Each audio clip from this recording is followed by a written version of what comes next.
What's going on, family? How you guys doing? Welcome back to Larry's Anything Goes. I figured I'd go live on here a little bit before I head off to run some errands. It's been a quick, fast Saturday. It's a crazy thing about getting up later because I'm used to getting up at like 3:30 every morning. But it felt good to sleep in today. But it's crazy getting up late, and then it feels so. This is the downside of getting up late. You feel well rested, but then you feel like the day is halfway gone. Number one. Number two, you feel like by the time 7-8 o'clock comes around, you still feel like, okay, I want to wind down now because you're used to winding it down at this time. But that's neither here nor there. All right. So today's rant. I might go live on Facebook after I leave here on my way to the store. But today's rant is in regards to being prepared, and being aggressively prepared. So behind me, you may see a video, the character Negan from the show Walking Dead. And he's a straight up evil jerk. He took what he wanted. He basically, his version, I guess you could call it, of capitalism / communism, was like basically he was like a evil corporate monster where he would monopolize the situation in all the surrounding areas, where he made people pay a tax for staying alive, and he basically would take all their stuff, furniture, things of that nature, and people had to produce a certain amount of foods and goods every week or every month or whatnot to provide to Negan's compound. And then he constantly recruited people, and they basically, whenever he would go up to people, they didn't have a name anymore. He would say, "What's your name?" And they'd say Negan. Like, their name could be Jim, Susie. No, he'd say, "What's your name?" Negan. They had to bow before him whenever he came. And he was basically the lord of Negan Land. I'll just call it Negan Land. It's been years since I've actually seen these episodes because it goes back to before the pandemic. But case in point, main reason why I'm talking about this is because he was very resourceful in his ways, and he was not really worried about.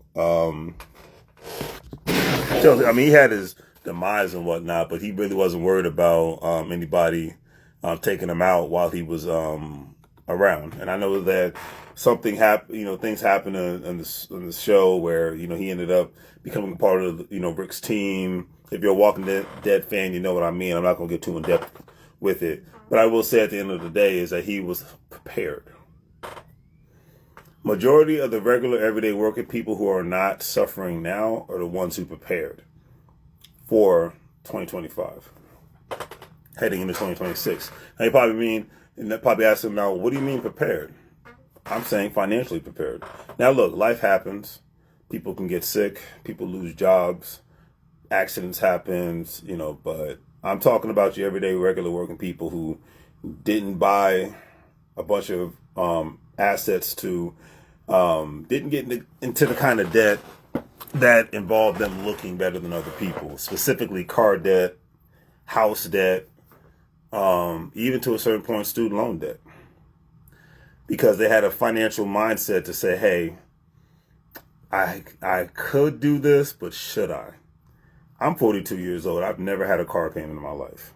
And even the next car I'm planning on buying this year, I'm planning on paying cash money. Every car, I've inherited one car thanks to my mother. So, and I'm thankful for that. But I inherited every car I bought. The first was a 1988 Toyota Camry. Second one was a 1999 Ford Taurus. The third one was a 2000 Crown Victoria that I still have to this day. And the car that I inherited from my mother is a 2002 Toyota Camry. And now I have a 2002 Toyota Camry and a 2000 Crown Victoria in 2025. And moral of the story is, and the main reason why I'm making this video is because I saw a video talking about America as a whole in regards to how people do a good job of shaming people who are not living in an overpriced house. really people get shamed a lot if you don't have an overpriced expensive car. Like people will shame people who drive older cars like myself, acting like there's something wrong with us and whatnot. But I always say, well, I bet my bank account and my assets look better than yours. And for me, it's not a competition. It's about, hey, it's about financial security, survival plus financial security all at the same time. Like that FIRE movement, you don't hear about it that much, but it's not like I look it up. But it's a gift and a curse. But the biggest gift of the FIRE movement is owning less stuff, living in a smaller place. It's really just living below your means as much as possible, so that you can retire on your terms and not a job's terms, not the terms of a corporation or a government or anything of that nature. Now, the funny thing is, when I think about this now, it's like just talking about this out loud. It's insane. These are the internal thoughts and conversations I have with myself. I don't talk back to myself, just internal thoughts.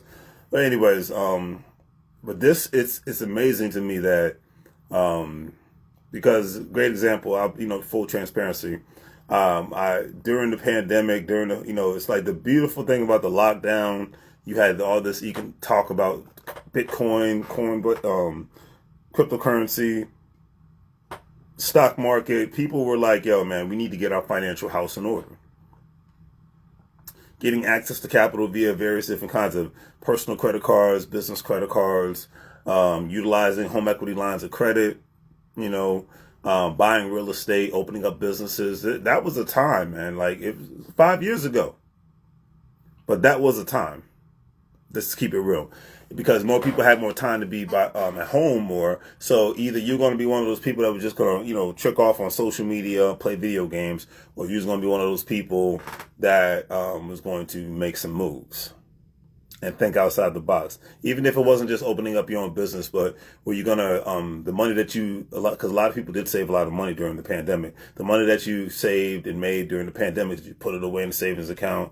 Did you go out of your way to buy some Bitcoin, buy some gold, silver, buy more stocks, open up investment accounts, open up individual retirement accounts, get annuities? Did you have the mindset to say, I need to be doing these things because, this is a good time to be making money and I'm getting these stimulus checks and saving money by not having to go to work or not going to work at all? A lot of people was able to stay at home. Or am I just putting money am I just putting money into the economy to benefit the economy? And for me, the only way I'm benefiting myself is just by buying a lot of the useless crap and whatnot. Because maybe the reason why I think about this is because like I had accounts with other brokerages that I was like, I can't even remember the last time I added money to this account. Why don't I just sell these assets off, this stock off, while the getting is good, sell this Bitcoin off while the getting is good, because I already have my main account that I buy Bitcoin from, and I could either invest this in my other main accounts or I could just pay off some debt, which I'm just going to pay off some debt. Because that, right now is the time to have, especially for regular working people, to have higher savings and less debt, as much less debt as possible. Specifically less credit card debt, because we see the student loan bubble, and now we're in the credit card bubble, to where even places like Affirm and Klarna are having problems collecting the debt from people. And I think it's going to get to the point. It's gotten to the point now where I think Klarna will allow it to affect people's credit, because that's the downside. And I love Klarna and Affirm. I've utilized them. I never have any issues, because what I do is I basically utilize them and put my credit card towards them. And if you don't know what that is, it's buy now, pay later, where you can buy a product or a service and you make like a credit card, you make payments on it all at the same time. As long as your payments are up to date, just like a credit card, you're good to go. But the only difference is, unfortunately, the majority of people that utilize these services are the ones who have the worst credit on the planet, because there's no credit check. And that's why it's a great service for people like that to get access to capital. They would not, it's another online version of layaway. But anyways, the moral of the story is that I think it's a great system, but it like a credit card, it can burst like a bubble. That's the downside. But at the end of the day, this is being able to do this has worked out tremendously for me to be able to pay off more debts. And then of course put away more money, and then of course if there's more money left, being able to sell off these assets, I buy more assets. I buy the assets that actually work out for me. Like I said, a lot of those actual cryptocurrencies that I bought from those brokerage accounts that I'm basically not going to even use anymore during the pandemic, those were basically the meme coins, and I'm like, no, I'd rather put more of my money into like an XRP, actual cryptocurrencies, Bitcoin, Ethereum, things of that nature, and go from there. And put some more money away in my individual retirement accounts. Thinking about getting an annuity. Put some of that money that I'm selling off from those other accounts that I'm not utilizing into my annuity. Moral of the story is, I'm not giving out financial advice. I'm not a financial professional. But what I'm saying is, from 2020 to 2025, those who not only made money, but put money away in their savings account, put money away in assets, did a good job of keeping up your credit card payments, paying off your credit cards on time or earlier. Not only having a good credit score, but having access to credit, having having a side hustle and establishing and incorporating it into a business to where you're able to get access to a business bank account and business credit cards. Those people are the ones that are thriving in a sense in this economy because they've put their money where their mouth is. Those are the ones that are thought outside the box. Those are the ones that when a rainy day happens, they're like, I got it. It's like that song, I got 5 on it. But when something happens, you need to be able to have 5 on it, but obviously more than $5. You know what I'm saying? But moral of the story is, you see the funny shirt that I got from a comedian a couple years ago when I went to go see Shula King in Houston, Texas, and it says, I'm not broke, my money fluctuates. I need your assets to fluctuate. I don't want to be, I want more people to win, but they have to be able to win and with a different mindset. I don't even watch sports. Let me give this analogy before I shut this thing off. I don't even watch sports, but I'll tell you one thing. A great athlete in any sport not only has a competitive mindset, but they have to think outside of the box, and they're always put in a precarious position of where they could be hurt, they could lose. This could be all she wrote. It's like a gamble in a sense. But if they're strategic enough, they can be a success, and they have the right partnerships as well. They can be very, very successful. Excuse me. And that's why in 2025 for me, that's why I've cut off a lot of people and, and let it be known. It is what it is. Shout out to my EYO University family, Invest Fest. I'll be heading down to Atlanta this Friday. You know what it is. Hot Atlanta for business, not pleasure. Okay, but for me, it's pleasure because I get to be around people who have the same mindset as me and think outside of the box, and I can learn from them. They can learn from me. Whether this comes to content creation, selling products online, buying rental properties, wholesaling real estate, the things of that nature, stock trades, cryptocurrencies, whatever the case may be. How to utilize AI to win instead of just complaining about it on the internet. These are the things. This is the world that I love to be a part of. This is my 3rd year going, and I'm looking forward to it. But moral of the story is, at the end of the day, Negan was always prepared. And mentally, and financially, and intellectually, we need to be a Negan in the sense that where we're not taking everybody out and trying to kill people and things of that nature and steal from people and rob from people and making them indentured servants / slaves. No, we need to be the Negan in regards to being strategic in how we want to do things and get things done. Be aggressive about it, but not crazy about it. Because he was real crazy about it. You can be aggressive in a way to go for something that you want without being crazy. Be like Negan, be very aggressive, but don't be crazy. Be aggressive in regards to what you want to get done. Be aggressive in regards to the people you want to be around. Be aggressive in regards to the places you want to go. And that's how I view my life. I'm very aggressive in regards to the things I want to get done, the places I want to go to, and how I want to get there. Let me move for a second to see Negan. But just be very, very aggressive in that aspect. You know, I can't. That's Negan right there.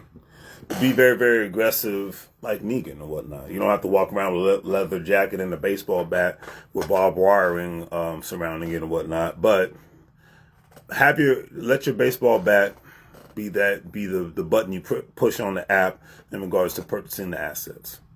Let your baseball bat be the individual that opens up that business, that opens up the business account, business credit cards, buys those assets, takes the class, goes on a trip, meets new people. Let your bat be something to that effect. Because it's basic, boring nonsense. Because I've learned over the last couple of years, I didn't realize how basic and boring most people's lives were until recently. And that's why, and these are the main people that they're usually always complaining about. If they're not complaining about money, they're going to find something to complain about because they're just miserable, uptight people. And and I've learned to let people like that go. I don't even like to converse with them. Hey, how you doing? We're done. Outside of that, there's nothing much more to talk about because nobody needs, specifically me, I don't need that negative energy around me. I don't need that basic, boring energy around me. Life's too short. Okay? So anyways, on that note, do the great three things. Like, share, and subscribe. Follow. Like I said, go to my YouTube channel, LarrysAnythingGoes, LLC. Or the YouTube channel, Patterson No Properties, LLC. And like I said, I might do a rant on my way to the store on my Facebook page. So take care. As I say, make money moves like you're liberal like poets say in Spanish. Bienvenido a la vida. Welcome to the life.